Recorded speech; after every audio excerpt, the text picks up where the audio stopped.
Hey, my mum has cancer. This is what I told people when I had to let them know that my mum was diagnosed with breast cancer. And it felt really scary. And I almost didn't know how to say it to people. But it got easier once I realized that actually everyone that I was telling this to had a story or knew someone or had had it themselves. And it really made me think, why is no one speaking about this? Because these were people that I considered myself close to, that I knew. And it really felt like all of a sudden cancer was everywhere. And it made me think there needs to be a space where people talk about this because it isn't your everyday chit chat. It isn't let's meet for a coffee and talk about cancer.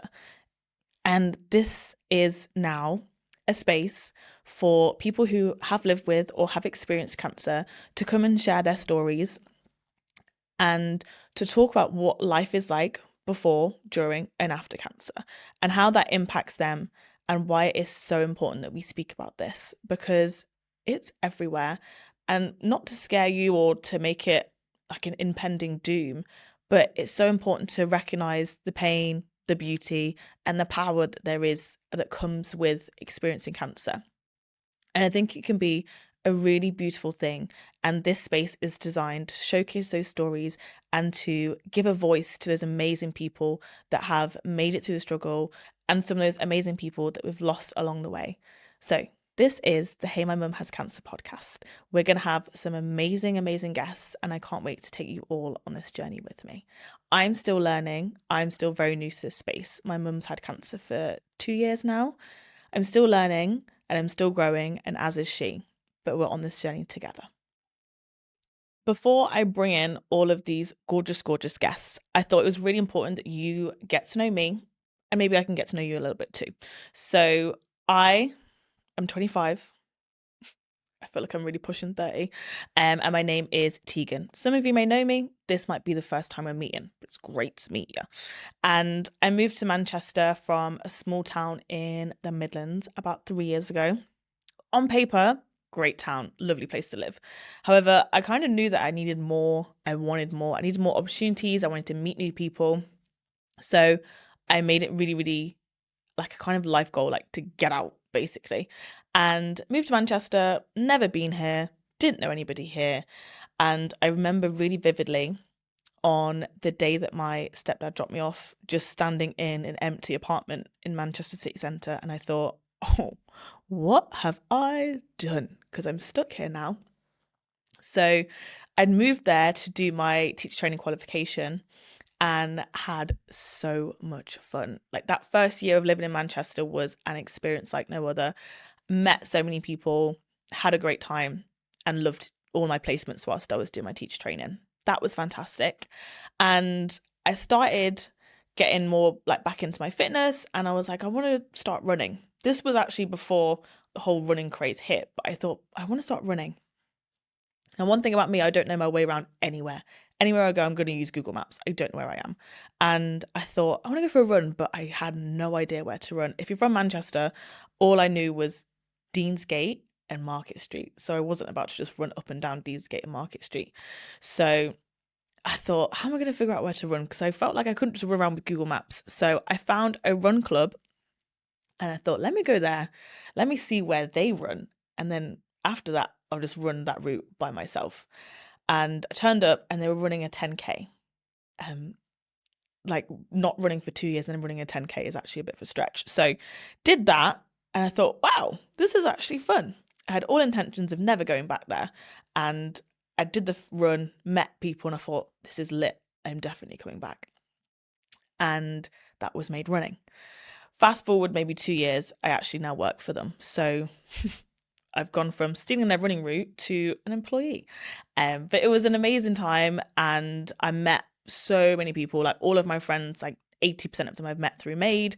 And yeah, it was just like an amazing experience. And I've worked with so many brands through them and just had fun. Like it was just a way to meet people and socialize. So that was now a massive part of my life. Teaching obviously is still there. Your girl needs a job. And I was just having fun and I love teaching. And every time I met someone and they're like, what do you do? I go, oh, I'm a teacher. They go, oh, you must be so stressed. I thought, stressed? I'm having a great time. And I just loved teaching. It was so fun. The kids were fun. Like, at the time, I was 23, so it wasn't that different to their age in a way. Like the things that they would say, I'd have to remind myself, "You're the adult in the room. That's not funny." Um, but it was just a great experience, and I really, really enjoyed it. And then the second year hit, and when people said, "Oh, is it really stressful?" I thought, "Yeah, this is hell." But there was still the elements of fun to it, but it was slowly getting like more and more stressful. Now, my support system at my job, sensational. I met my best friend there. All the other teachers I work with are amazing. They're just really, really nice people. So it wasn't the environment, it was just a lot. And I was still working for Made, so now I've kind of got two jobs essentially. Then I was doing more and more work and I was really enjoying it, and it was just so much fun. I was training for a marathon, did the marathon, hated that. I would never recommend anyone doing a marathon. Don't even feel any sense of achievement afterwards. Just got a nice medal that I wore for a couple of days. But yeah, life was going really, really well. And I was just enjoying it as, a normal 23, 24-year-old. Then I went home one weekend, and me and my sister were in her room. Well, it's my room that she's taken over, so do with that what you will. And we were just sat on the bed, and my stepdad says, "Girls, can you come downstairs? We need to talk." Now, our family, like, everything is a joke. Like, we're gonna crack a joke at anything. And we had said, and we said this many times, we said, "Oh, who's dying?" And obviously, hindsight's a beautiful thing. And we'd gone downstairs, and my mum had said, "I've got cancer." Normal reaction, everyone's crying. Me and my sister are crying. My sister is a little bit more nonchalant. She's a teenager. Nothing really phases them at that age, but she's obviously crying. I'm a mess, and I just take myself off upstairs after crying for 5 minutes with no words.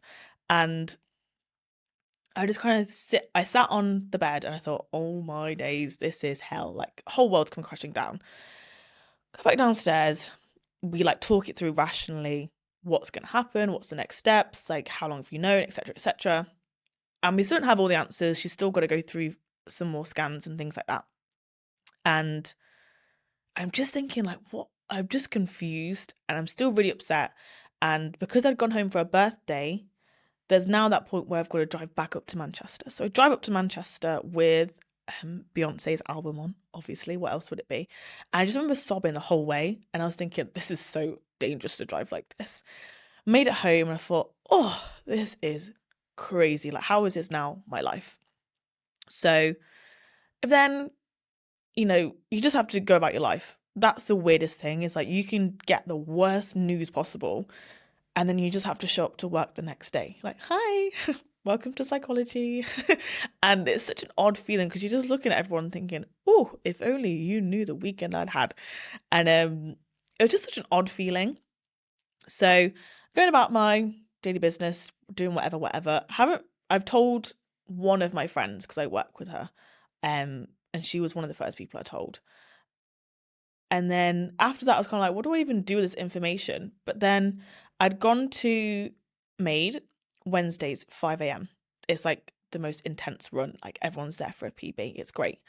And Herman at the end just said, "Oh, are you okay?" Not even like asking because I look sad, just genuinely, "Are you okay?" And I looked at him and just went, "No, my mum has cancer."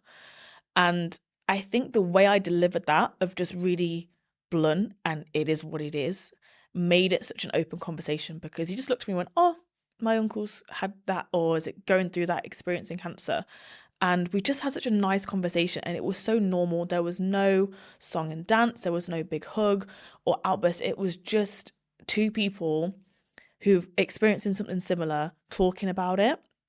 And that's what I hadn't necessarily had yet. And I really, really valued that. And all it took was just someone asking, "Are you okay?" And no, most people, if someone says, "Are you okay?" you just go, "Yeah, are you?" To kind of not go into detail, but I needed someone to just ask me if I was okay and to just get it off my chest in a really healthy way. And I did that. So thanks, Herman. And after that, that just became my way of telling people my mum has cancer. And they'd be like, "You okay?" I go, "Oh, my mum's got cancer." And it wasn't uncomfortable. Some people would be like, but I just look at them like, "It's okay."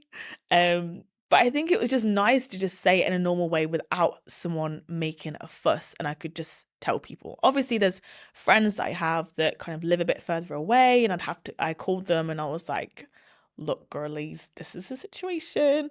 But everyone was so supportive, and it was just nice it reminds you of who your friends are and like your circle, and it reminds you that you do have friendships and that you are loved and there are people there that will look out for you, basically. So that was amazing. People came up to see me and whatever. Um, yeah, it was a bittersweet time because it was like, I know why you're coming to see me. But it was nice to see people nonetheless. Following all of this kind of news, my outlook on life changed so much. It wasn't even like a wake up and I'm a whole different person. It was like a really quiet, gradual thing that, looking back now, I actually needed to kind of like wake me up out of like this cycle of just being stuck in one thing. So I really struggled to go back into work in terms of like being that fun, energetic young teacher. I literally wanted to just be in my house and just go see my friends. Like, I didn't want to do anything that wasn't my immediate circle or my family. So I found that really hard to go back to work and just be what everyone expected me to be at that time. So I really disconnected with the job for a long time. I had interviews in other places, I was applying to other jobs, and then I kind of thought to myself, there was one job that I wanted and that I pretty much had, but then the company did some rearranging, and I ended up not getting. Looking back, thank God I didn't get that job, because in the midst of all this, the last thing I needed was a new job that I had no experience in. So I'm grateful that I actually didn't get that job. But I'm glad that I stayed where I was because I'm working with my best friend. I love the other people that I work with in the school. So grateful that I didn't just up and like put a bomb inside my life, basically. So still working there, and it's still just as fun as it was in the first year. That second year was a blip, a really bad blip, but it was a blip. And I started putting myself more into Made. I was doing a lot more work for them. And I also started my own business. So what else is there to do when you're in the middle of a crash out than start a business? So I started a gift box business. It was like pink gift boxes, still is, I still have it. Pink gift boxes for the girlies, hampers, Valentine's Day, Christmas, you name it. And it is so much fun. It's just like a creative outlet that is mine. It's something that I've created from scratch with quite literally no business experience whatsoever. And it's just fun, and it's something to get my mind off things. You know, like when you come home from work and you think, oh, there's nothing to do. Well, actually, you've got to make gift boxes for 50 people, you know? That's always a nice little hobby. But yeah, I really, really enjoy that, and that takes up a lot of my time as well. But what I love most, or what has come of this and is my kind of favorite thing, is the way that it has almost like lit a fire inside my mum. So seeing how she has grown and changed is amazing. So she made us walk a half marathon in the Lake District. Now, I'm not really an outdoor person. I moved to a city for a reason. I ran a marathon, but again, I hated that, and I really don't have the patience to walk places. I want to get there now. So walking a half marathon was not less than ideal for me. I actually turned up with with Carmex and a bottle of water. So I really wasn't prepared to hike in the Lake District. Obviously, my mum being my mum, she was prepared, and she said you need to get like one of those waterproof ponchos. I thought a windbreaker that I had on was waterproof, but it wasn't. So again, my mum has just saved the day. But everyone was there. She was like kind of the most determined. She was the most energetic, and she was just loved doing it. And it was so sweet to watch how excited she was to cross the finish line. But yeah, she's just doing so much, and I feel like she's got a new lease on life as well. When it comes to this, she's got so much more of a whatever attitude, and is just determined and so strong through everything. And I look at that and think, I actually have no reason to complain. I have no reason to be a bum. Like, I have to get up and do something with this, basically. And she's now in June going to be walking 100 kilometers through the Jurassic Coast. That to me is insane. You couldn't convince me to walk 100 kilometers. But seeing her do that and train for that and get ready for it is incredible. And she's so strong. Like, if you wouldn't look at her and think she's got cancer, she just soldiers through it and does it with such grace and such beauty that it inspires me. And I hope to be like her. Like, she's just, what a woman. What a great woman. But she is the reason that I'm doing all these little adventures, trying new things, because you actually just have one life and you don't want to wake up one day and think, I don't like my life. Because sometimes it is too late. And I think both of us now are in a place where it's actually not too late to create the life that you want. And I can see that we're both doing that. And I love doing that together with her, basically. So that's a little bit about me. And thank you so much for listening to me yap for 20 minutes. It's been great. I am so excited for you guys to come on this journey with me. This is going to be an amazing space for people who are living with, living through, or surviving cancer. And I cannot wait to meet so many of you. There's going to be a brilliant community for all of us to tap into, for all of us to learn and be inspired and just get to know one another. So thank you. And I can't wait for this beautiful journey with you.